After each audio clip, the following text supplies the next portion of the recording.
सुप्रभात बच्चों। हिंदी व्याकरण की कक्षा में एक बार फिर से आप सबका बहुत बहुत स्वागत है। आज हम पढ़ेंगे पाठ नंबर 17 जिसका नाम है विराम चिन्हों का प्रयोग यानी कि पंक्चुएशन। तो चलिए बच्चों इस पाठ को शुरू करते हैं। बच्चों, विराम शब्द का अर्थ है ठहरना, रुकना अथवा विश्राम लेना। तो हमें भाषा में इसकी क्या आवश्यकता पड़ गई? बच्चों, जब हम किसी से बात करते हैं आपस में तो जो हमारे बोलने का तरीका होता है तो हमारी भाषा में उतार चढ़ाव आता है ना। कहीं हम बहुत धीरे बोलते हैं, कहीं रुक कर बोलते हैं। तो अपने भाव दिखाने के लिए हमें कहाँ कितना ठहरना है वो तो हम बच्चों बोलते समय अपनी भाषा पर नियंत्रण रख लेते हैं। लेकिन जब हम वही भाषा को लिखकर हमें किसी को संदेश देना है तो वह कैसे समझेगा, उसके लिए हमें कुछ विराम चिन्हों की आवश्यकता होती है जिससे बच्चों सही रूप में, सही अर्थ में भाषा के माध्यम से हम अपना संदेश दूसरों तक पहुंचा सके। इसीलिए हमें विराम चिन्हों की आवश्यकता होती है। चलिए आइए देखते हैं। हमारी मानसिक दशा अथवा गति सदा एक सी नहीं होती। बोलते या पढ़ते समय वाक्य के अंत या बीच में अथवा किसी कथन पर, किसी स्थान पर बल देने या समझने आदि के लिए रुकना पड़ता है। रुकने की यह स्थिति विराम कहलाती है। लेखन कार्य में इसे कुछ चिन्हों द्वारा व्यक्त किया जाता है। उदाहरण देखिए, रोको, मत जाने दो। तो बच्चों हमें रोकना है, जाने नहीं देना है। रोको मत, जाने दो। अब हमें रोकना नहीं है, जाने देना है। बच्चों ये जो वाक्य है इसमें देखिए 4 शब्द आए हैं, ठीक है, 4 पद आए, लेकिन इन चारों का अर्थ अलग हो जाता है। इस पूरे वाक्य का अर्थ अलग हो जाता है केवल एक विराम चिन्ह को अलग लगाने से। जैसे बच्चों रोको के बाद यदि हमने अल्प विराम लगाया, रोको मत जाने दो, जैसे कि हम कह भी रहे हैं रोको मत जाने दो, तो बच्चे इसका क्या अर्थ हुआ कि हमें रोकना है, जाने नहीं देना है।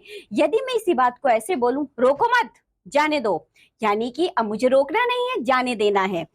इसी तरह देखो बच्चों, ठहरो मत जाओ, तो यानी बच्चों उसको ठहरने के लिए कहना है, जाने नहीं देना है। यही मैं कहूं बच्चों, ठहरो मत जाओ।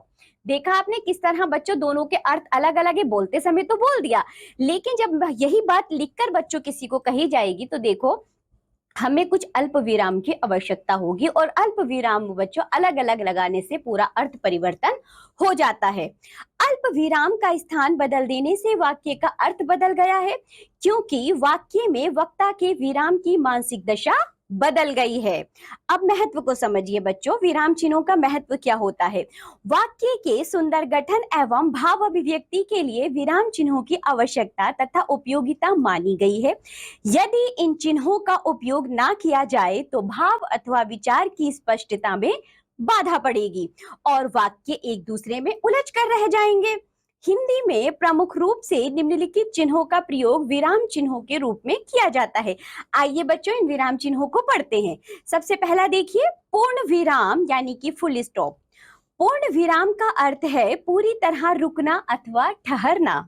जहां वाक्य की गति अंतिम स्पष्ट रूप लेकर विराम ले, वहां पूर्ण विराम का प्रयोग होता है।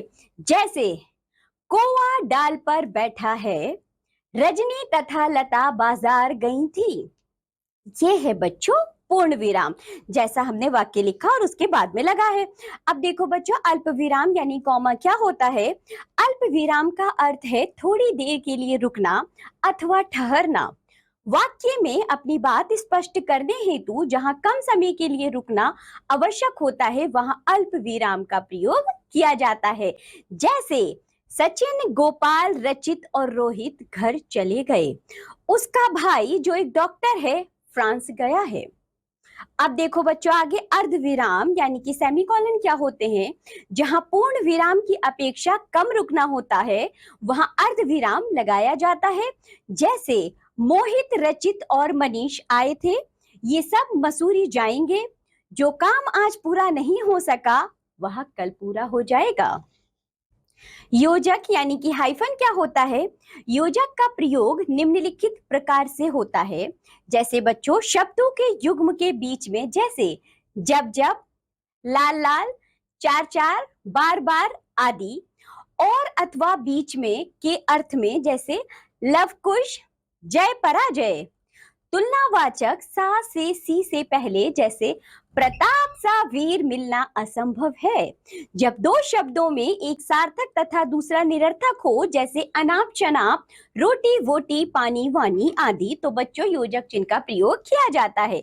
चलिए आगे बढ़ते हैं। अब देखिए प्रश्नवाचक चिन्ह यानी कि मार्क ऑफ इंटेरोगेटिव। जिन वाक्यों में प्रश्न पूछा जाता है उनके अंत में प्रश्नवाचक चिन्ह का प्रयोग होता है, जैसे तुम्हारा क्या नाम है, यह कैसे हुआ, मेरा काम कब करोगे, आज क्या तारीख है। आगे बढ़ते हैं। विस्मयादि बोधक चिन्ह मार्क ऑफ एक्सक्लेमेशन, इसे संबोधन चिन्ह भी कहते हैं। वाक्यों में आश्चर्य, हर्ष, घृणा आदि का भाव अथवा किसी को पुकारते समय कारक की अंतिम विभक्ति के रूप में इसका प्रयोग किया जाता है। जैसे मैंने कहा बच्चों, वाह तुमने तो कमाल कर दिया, तो वाह के बाद हम विस्मयादि बोधक का चिन्ह लगाते हैं। अरे भाई जरा ठहर जाओ, तो अरे भाई बच्चों के बाद हम विस्मयादि बोधक का चिन्ह लगाएंगे। छी कितनी गंदगी फैली है। ये था बच्चों विस्मयादि बोधक चिन्ह। चलिए आगे बढ़ते हैं। उद्धरण चिन्ह यानी कि इन्वर्टेड कॉमास क्या होते हैं।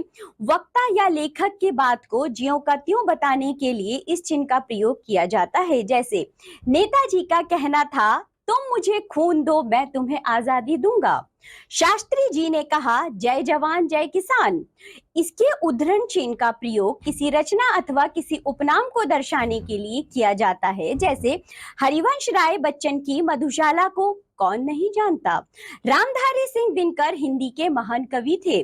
तो बच्चों जो उद्धरण चिन्ह होता है उसमें बच्चों दो प्रकार के उद्धरण चिन्ह होते हैं। एक होता है इकहरा उद्धरण चिन्ह और एक होता है बच्चों दोहरा उद्धरण चिन्ह। इकहरा उद्धरण चिन्ह बच्चों वहां प्रयोग किया जाता है यहाँ हमें किसी की रचना या फिर उपनाम दर्शाना हो। ठीक है, जैसे कि हरिवंश राय बच्चन की मधुशाला को कौन नहीं जानता, तो बच्चों मधुशाला पर हमने इकहरा उद्धरण लगाया।